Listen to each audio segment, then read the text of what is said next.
The celebration had already begun, not with music, not with fireworks, but with confidence. The champagne was metaphorically open.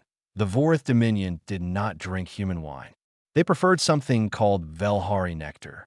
It smelled like burning rubber and tasted, according to one unlucky human diplomat, like someone had set fire to a dentist's office. And yet today, the smell of victory filled the air.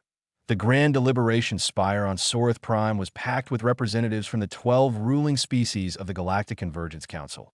They were gathered to watch one thing: the end of humanity on a screen the size of a stadium. Earth was displayed in perfect detail, surrounded, encircled, trap point 60. 1,000 warships formed a flawless sphere around the human homeworld. No escape routes, no reinforcements, no hope, according to them.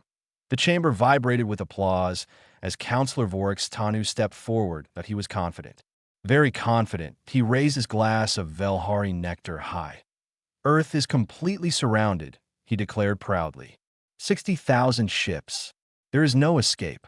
The humans must either surrender or disappear. The room erupted in thunderous applause. The sound shook the floor. Everyone believed the same thing. Humans were finished, and I sat in the observation gallery, point 17 rows back, between my colleague Priya and a junior analyst who looked far too relaxed for what was happening.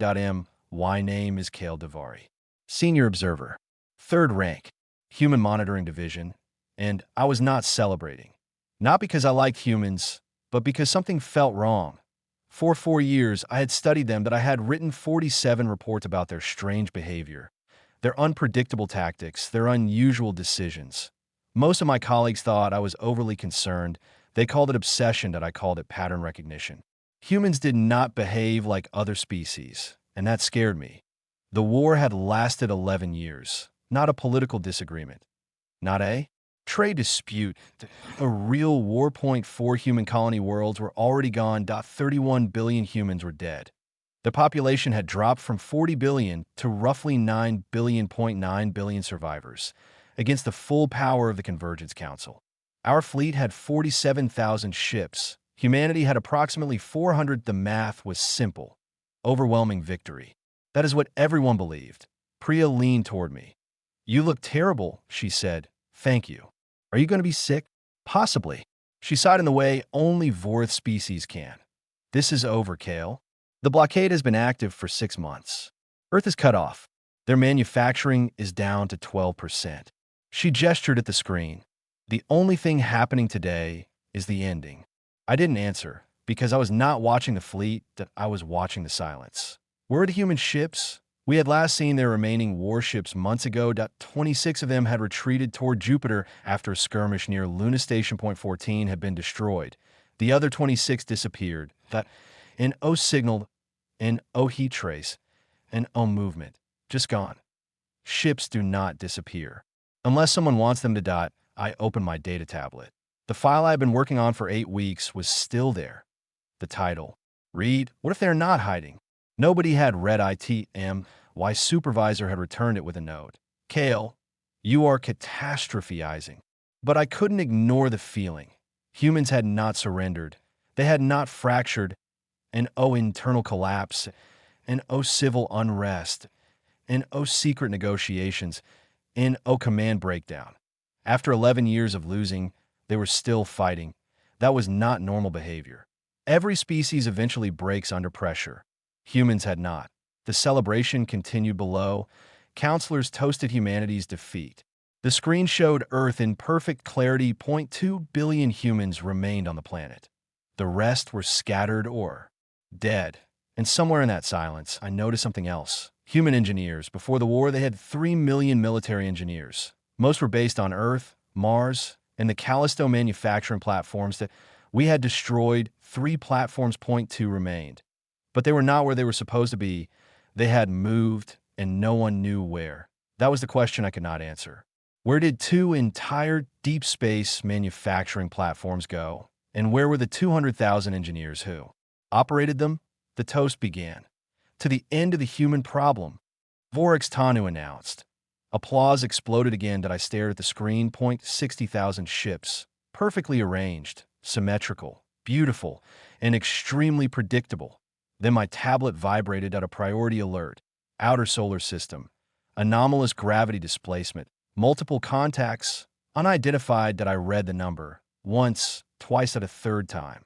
Then I stood up slowly. Priya, I said quietly. She looked at my screen.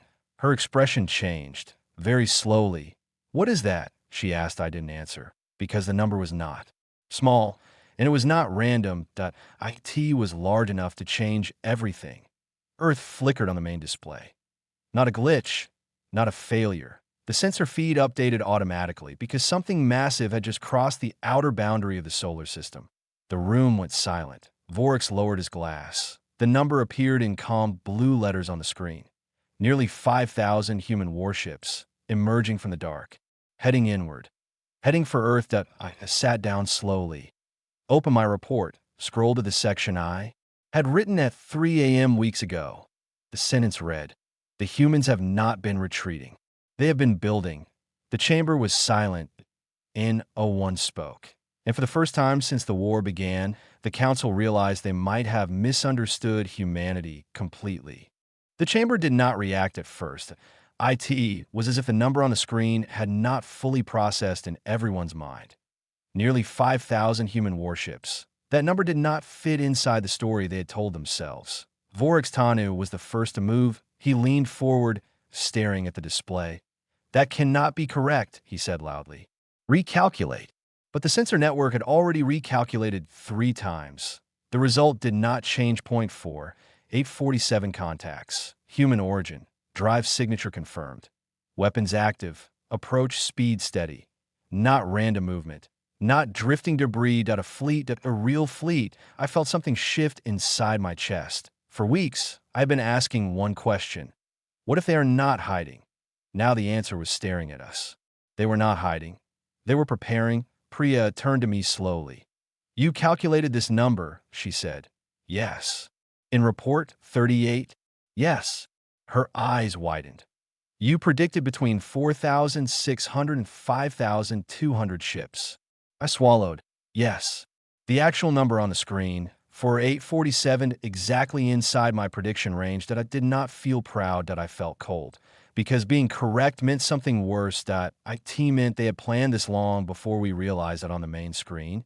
The human fleet continued forward, but something was strange. They were not rushing. They were not accelerating aggressively.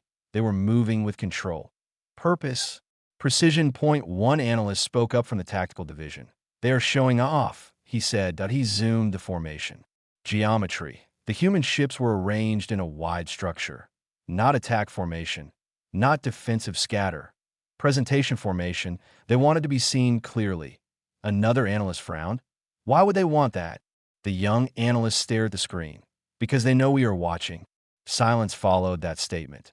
Heavy silence. Then something else became clear. The human fleet was not approaching randomly. Their arrival vector was precise. Too precise. They were coming from the exact direction that created maximum disruption for our blockade formation. Our 60,000 ships were arranged in a perfect sphere. IT was a masterpiece of symmetry, designed to prevent escape, designed to trap. But symmetry has weaknesses, and the humans had chosen the one angle that forced our fleet into complex repositioning. The ships on the far side would block the ships on the near side. The formation would interfere with itself. That IT was not an accident.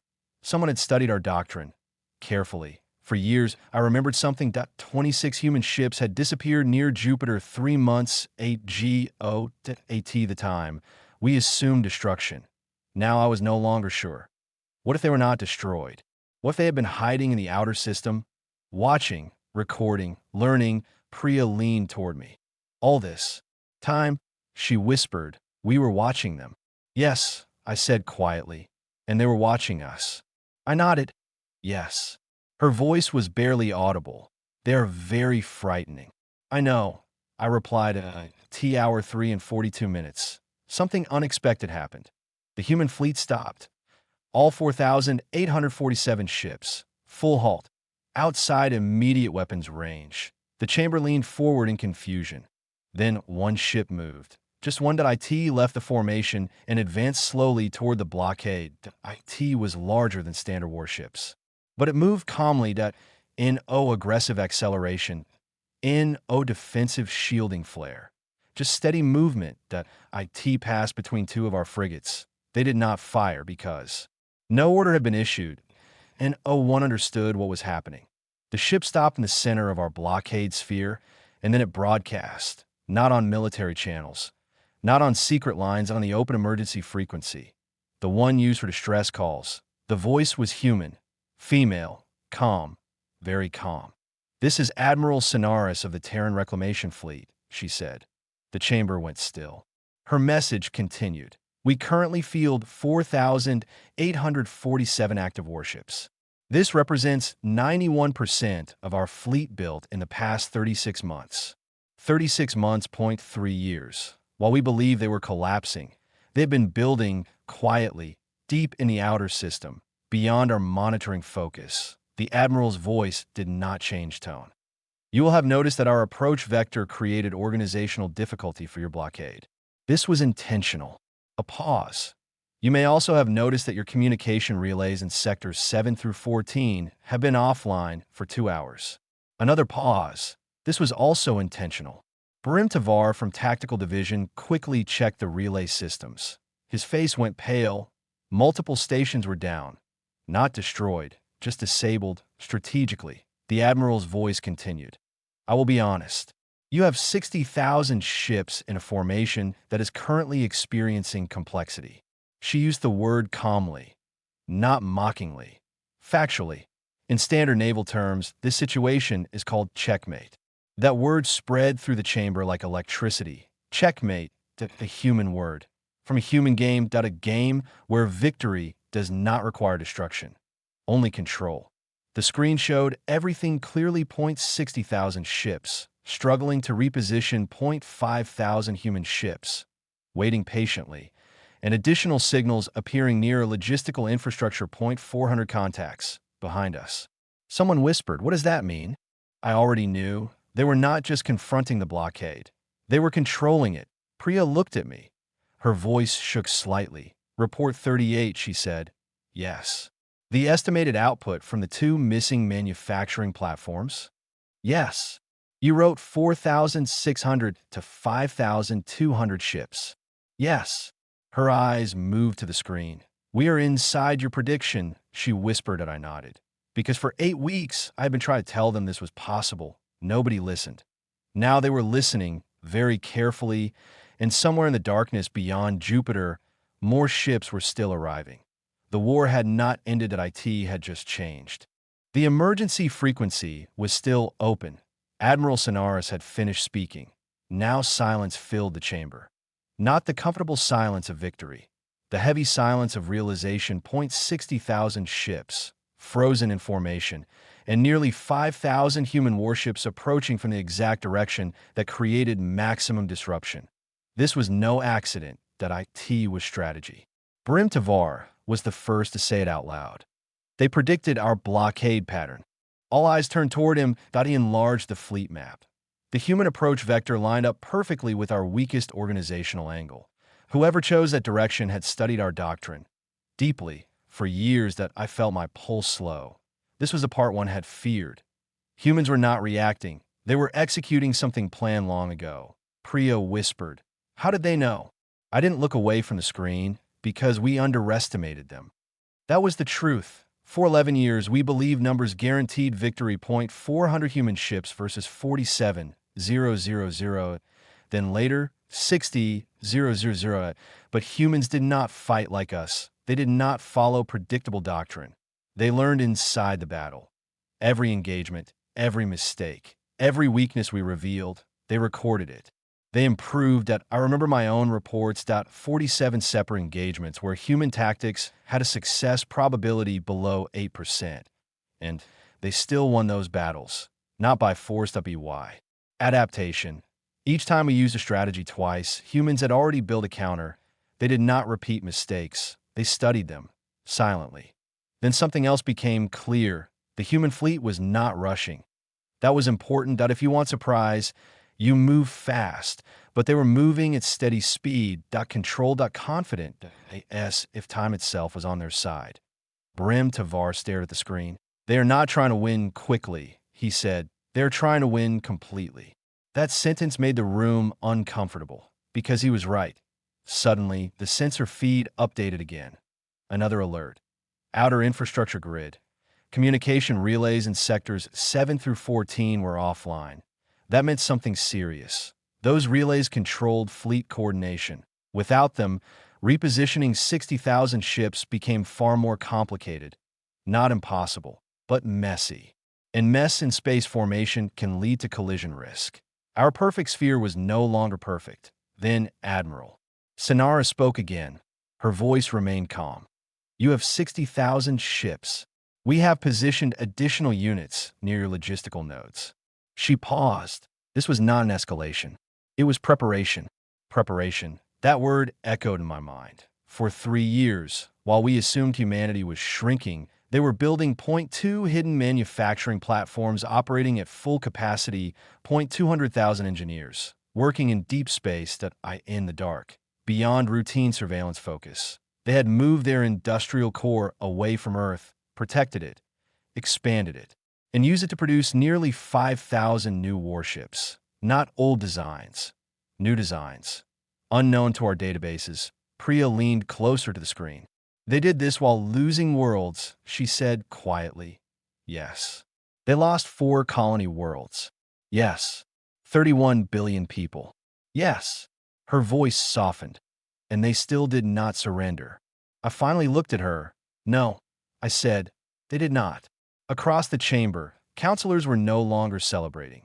Some were standing. Some were sitting in silence. Vorix Tanu had left the room earlier in panic. But the situation no longer belonged to pride, that IT belonged to survival.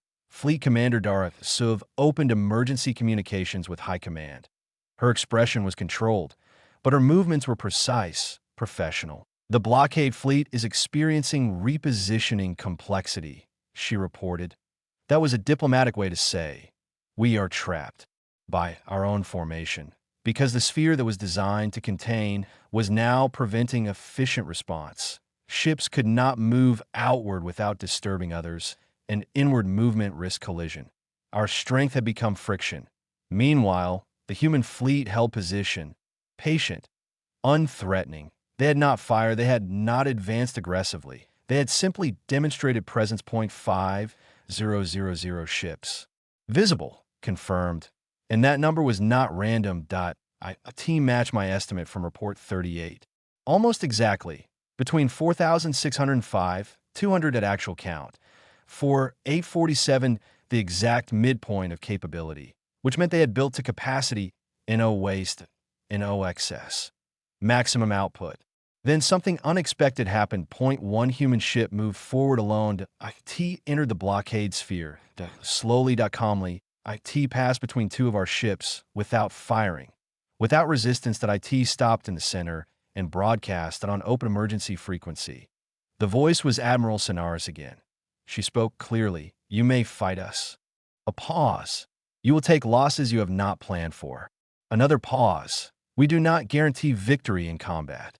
Her tone did not change, but we guarantee that if you attempt to destroy us now, your formation will collapse faster than you expect. That was not a threat. IT was geometry. The chamber was silent, because everyone understood the implication that if battle began immediately, the blockade would destabilize itself. Ships would interfere with each other, and 5,000 new human ships would not face 60,000 ships. They would face a disorganized system. And humans had studied systems. For 11 years, the Admiral continued. We are not transmitting to threaten. Her voice softened slightly. We are transmitting to offer a choice. That word, choice. For 11 years, humanity had been given none. Submit, or be destroyed. Now the situation was reversed. Admiral Sonaris concluded, you have 30 minutes to open diplomatic channels. Then she added something simple. And then we move. The transmission ended. The countdown appeared on the main screen. 30 minutes. N01 spoke that I felt something inside me settle. Not fear. Not relief. Understanding. This was not revenge, IT was leverage. Humanity had spent 3 years preparing for the exact scenario unfolding right now. They did not build ships randomly. They built with intention. They planned for the blockade. They waited until the timing was correct. Then they revealed everything at once. Priya looked at me. "You were right," she said. Quietly I nodded, "Yes." She hesitated. "I should have read your reports." "Yes," I replied, "but you will now." She gave a small nod, and for the first time in years, I felt heard. Outside the chamber windows, Earth rotated calmly, blue, quiet, surrounded, but not defeated, and beyond Jupiter, beyond the outer darkness, more human signals continued to emerge. Not retreating, not hiding, building, waiting, and now arriving. The 30-minute countdown felt longer than the entire war. In O1 moved, in O1 celebrated. The chamber that had once echoed with applause was now quiet enough to hear breathing on the main screen. The human fleet held position .5000 ships. Calm, stable, not advancing, not retreating, waiting. That patience was becoming more frightening than any weapon. Fleet commanders were now in emergency communication. Reports came in quickly. Relay sectors were restoring. Not because we fixed them, but because the human fleet had stopped interfering once diplomacy began.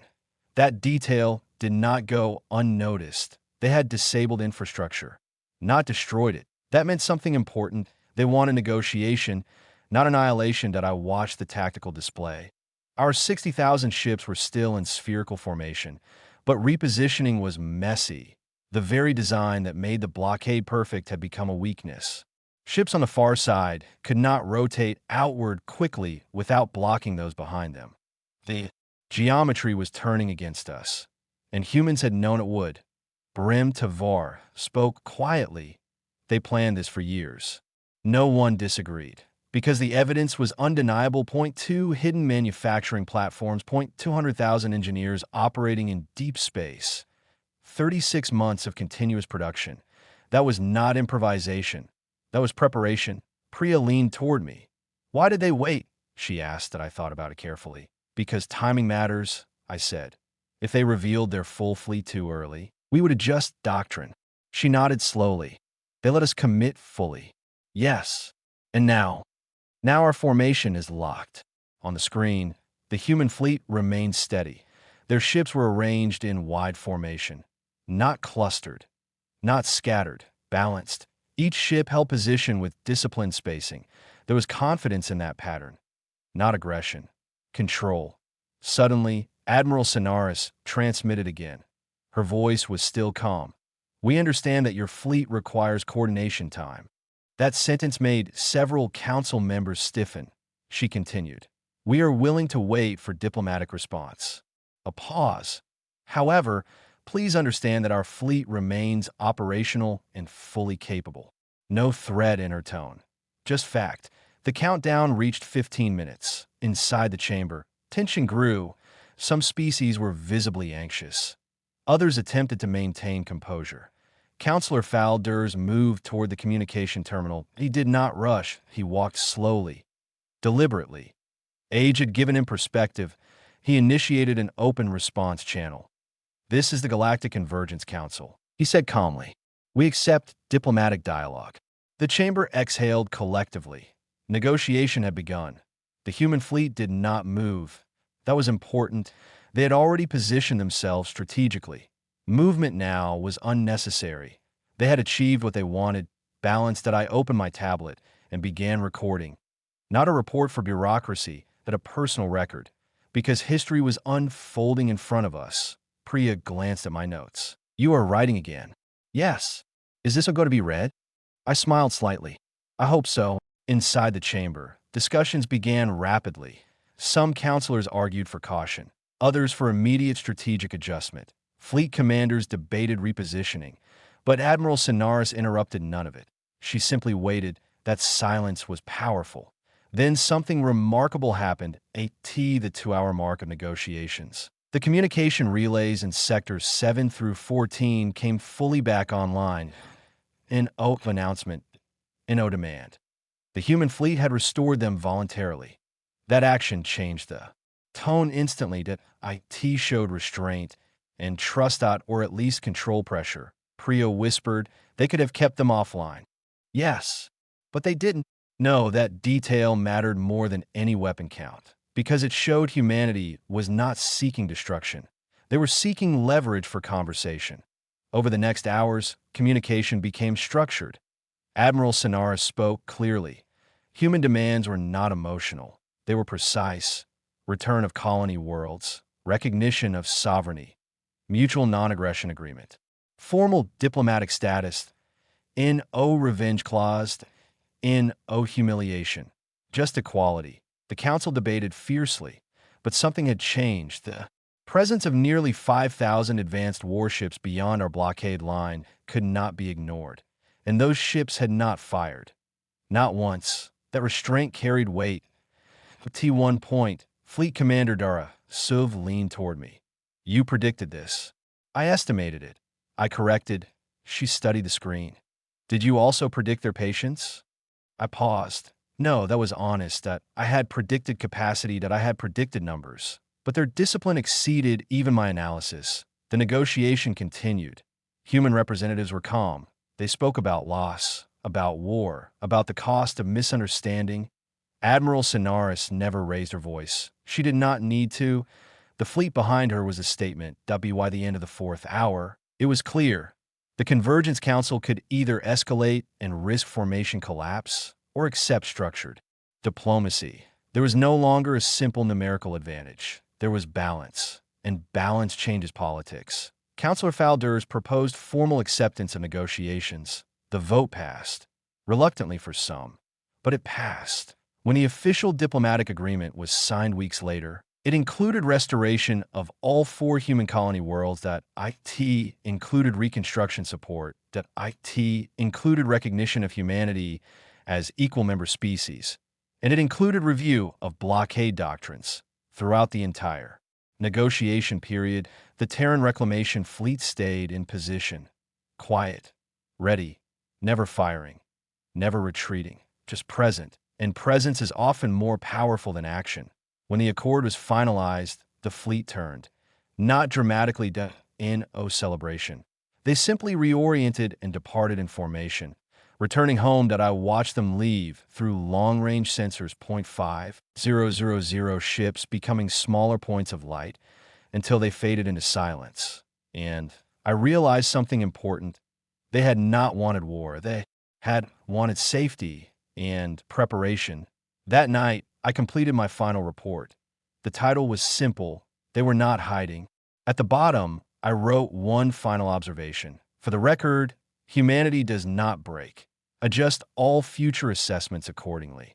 And for the love of everything in this galaxy, read the reports. The war did not end with explosions. That IT ended with paperwork. Negotiations lasted 41 days. Arguments happened. Drafts were rewritten. Some council members resisted, but the presence of the Terran Reclamation Fleet made one fact impossible to ignore. Humanity was no longer weak, and they were no longer alone.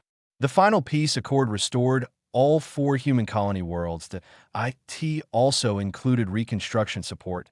IT first. Some council members resisted that clause. They argued it was unnecessary. Until Admiral Sonaris calmly mentioned that the human manufacturing platforms were still fully operational. That detail changed the vote quickly. The fleet remained in position during the entire negotiation period. 5,000 ships, silent, not threatening, just visible. Every time discussions became tense, everyone remembered they were there. Not attacking, not demanding, waiting. That patience was powerful. When the treaty was officially signed, there was no celebration from the human fleet. No parade. No victory. Broadcast. They simply reoriented and began returning home. Calmly. In formation. I watched through long-range sensors as their ships moved away from the blockade zone. They did not rush. They did not show off. They did not taunt. They just left. And for the first time in 11 years, Earth was no longer surrounded. Back in the Convergence Intelligence Bureau, my supervisor called me into his office. He sat quietly for a long moment. Then he asked, "How many ships did you estimate in Report 38?" Between 4,600 and 5,200. I answered. He nodded slowly. The actual count was 4,847. Yes. Another pause. Then he said something I had never heard before. I owe you an apology. That surprised me. Also owe me 47 unread reports. I replied carefully. He laughed. Not the polite kind. The real kind, the kind that releases tension built over months, because now everyone understood.